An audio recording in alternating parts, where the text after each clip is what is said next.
Hello everyone! Welcome po ulit sa aking channel. Ito po ang Engineer Life 101.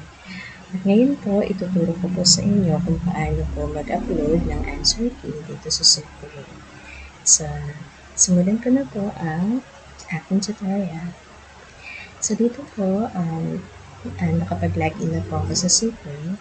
So, ang gagawin po natin na una is gagawa po muna tayo ng quiz. Kasi po dito, meron pong mga existing quiz na.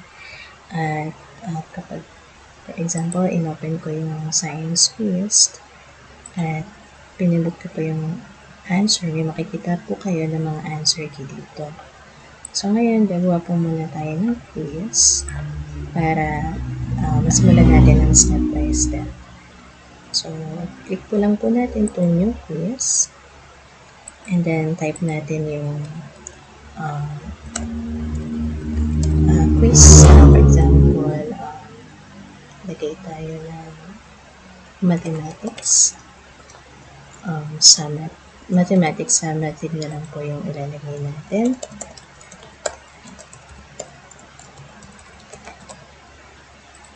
And then, yung answer key po natin is 20 questions po muna yung gagawin natin on safe quiz. So, pag binalikan po natin yung ating quizzes dito, sa dashboard natin, so makikita natin na nagkaroon na po dito ng summative. So, pag napansin niyo po, nakalagay dito is 0 questions. Ang ibig sabihin po niyan ay hindi pa tayo nakakapaglagay ng mga answer key. So, click lang po natin itong mathematics summative na lalagyan natin ng answer key and then dito po kasi makikita niyo yung statistics, yung details ng quiz, kung paano natin lalagyan ng answer key, yung mga graded papers ng mga student. So, kumbaga nandito po yung report sa atin ng performance ng ginawa nating exam. So, click po natin itong muna yung edit answer key. So, check po natin dito. So, wala pa pong nakalagay. So, usually po ang ginagawa natin dito, for example, for number 1, ay lagyan natin siya ng answer key na, for example, letter D yung answer sa number 1. Ganyan lang po yung ilagay natin. And meron siyang point system, number of points na ilalagay natin. So, pwedeng sa number 1, 1 point ang inassign natin na value or 2 points or 3 points. So, pwede natin ibahin yun. So, paano natin gagawin yung pag-upload dito? Pero sabihin nyo, madali lang naman i-upload kasi 20 items lang. So, paano kung more than 20 or nasa 50 items? So, medyo mahirap na po siya. So, as a teacher po, di ba gumagawa po tayo ng answer key bago po yung mag-exam. So, doon yun na lang po, sa exam nyo na lang po yung gawin. Para po kapag nag-upload po kayo ng answer key is pwede nyo na po siyang instantly na makita po dito. So, click lang po muna natin itong import or export keys. So, pag dito po sa import or export keys ng mathematics, makikita niyo po itong export all keys to CSV. So, click lang po natin siya para makita po natin yung kanyang format kung paano natin gagawin yung ating pag-upload. Kasi ito po ay naka-CSV format. So, tingnan natin. Click po lang po muna natin itong file. Okay. So, yan po. Nakalagay po dito sa ating header is key letter, question number, response mapping, point values, and tags. So, sa key letter po, ito po yung answer key. Usually naman po nilalagay po dito ay letter A. So, makikita ko rin po yan sa Safeway. So, dito naman sa question number, ito yung number 1. yung response number, kung ano yung answer niya, and point value, so kung ano yung point na nilagay niya, ilang points ang assign nyo dun sa per item. So, pwedeng i-drag nyo na lang po yan dito. Since 20, gusto natin, 20 yung answer yung questions natin. Sorry. So, 20 yung lalagay natin. So, ito, lagay nyo lang po kung ano yung mga sagot. So, type nyo lang po siya.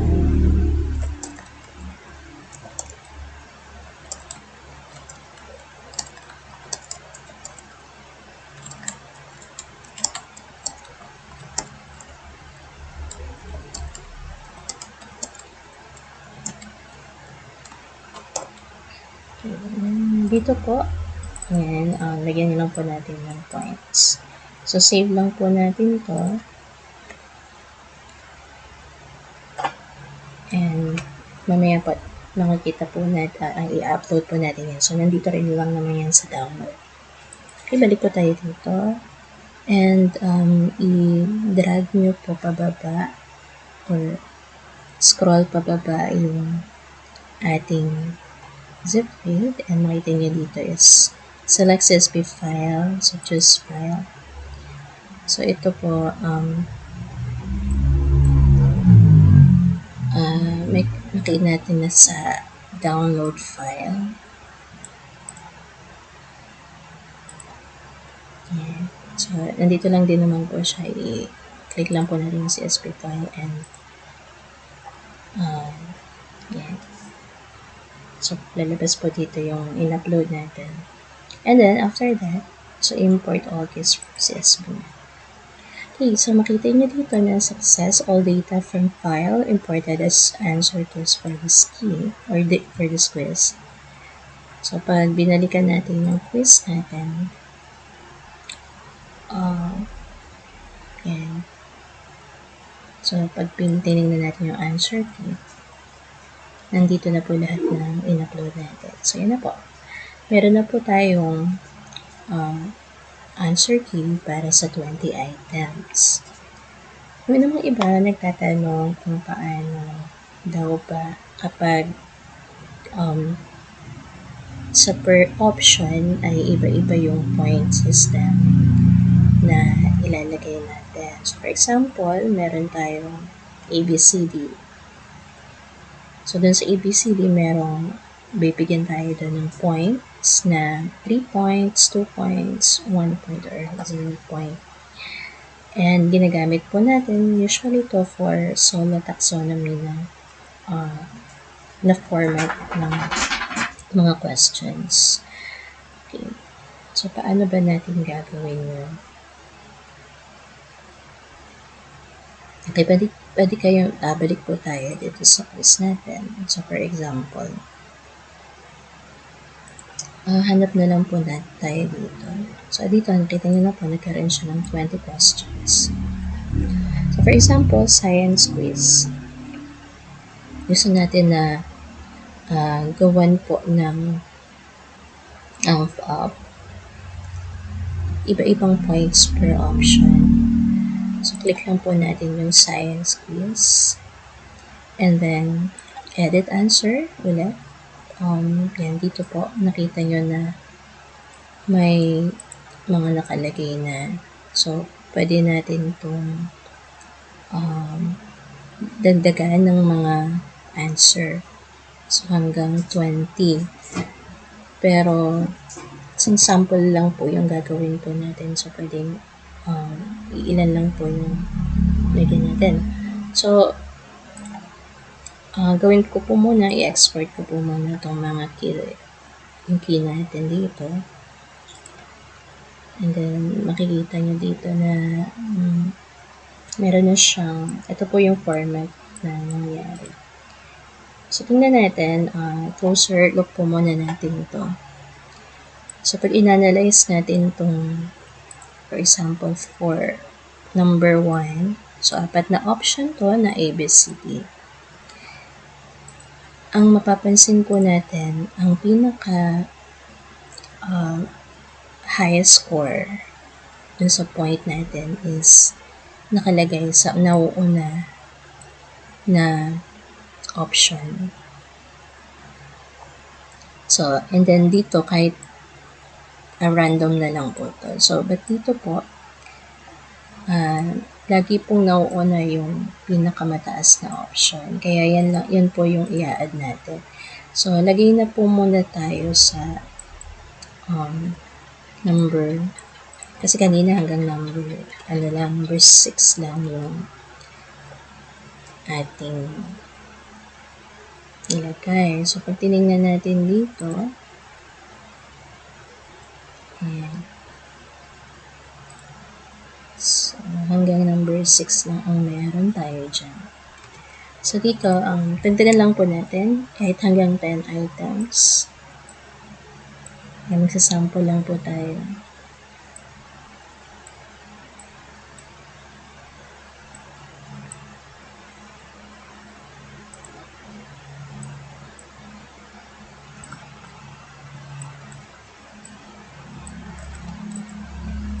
Kopyahin na lang po natin para mabilis. So, 7.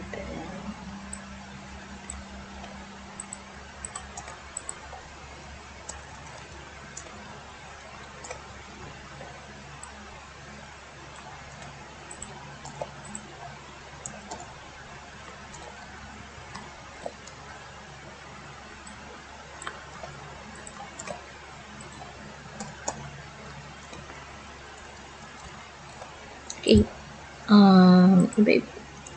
Iba-ibahin na lang po natin. So, since ito po ay sample lang, so pwedeng ganun na lang din po. And then, save natin. So, ito lang naman po nasa download, kaya okay na. Yan. So, yung original po natin, 6 lang. So, dapat madadagdagan siya hanggang 10. And, balik po tayo sa quiz. Edit answer key. Balik po tayo sa quiz. And then, edit answer key. And then, import or export keys. Scroll lang po natin. Choose file. And ito lang po yun. Yung science quiz. And then, upload or import all keys from CSV. So, nakalagay dito, all data from file imported as answer keys for this quiz. So, expected po natin na nandun na po lahat ng mga answer key. So, back natin sa quiz. And then, edit answer key. So, kanina hanggang 6 lang po. So, ngayon, hanggang 10 na po yung nagawa natin. Okay? So, yan lang po ang aking tutorial sa ngayon. And hopefully po, may natutunan po ulit kayo dito sa Engineer Life 101. Thank you everyone. Bye and God bless.